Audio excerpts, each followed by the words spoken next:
हरि के बिरह माउले बा।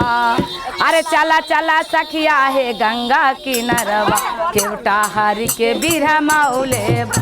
अरे केवटा हरि के बिरह माउले बा, केवटा हरि के बिरह माउले बा, केवटा हरि के बिरह माउले बा।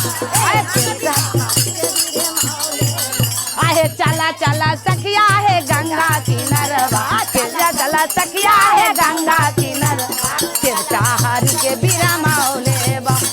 चला चला सखिया है गंगा किनारवा, केवटा सखिया है गंगा किनारवा, केवटा हरि के बिरह माउले बा। कट के कठौता गंगा जल पानी, कट के कठौता कट के कठौता गंगा जल, ये हरि जी के चरना धोवाउले बा।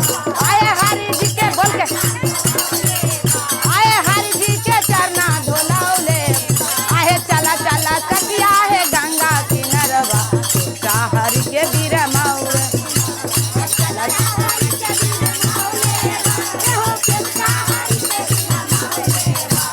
चला चला सखिया है गंगा किनारवा, केवटा गंगा किनारवा, हरि के बिरह माउले बा। चला चला रे ए गंगा किनारवा, केवटा हरि के बिरह माउले।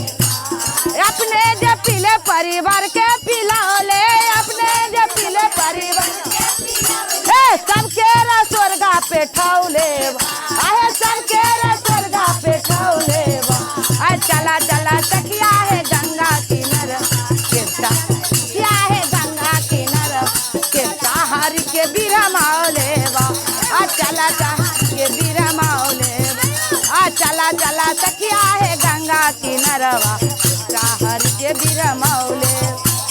चला चला सखिया है गंगा किनारवा, केवटा हरि के बिरह माउले बा। बोलो श्री रामचंद्र की जय।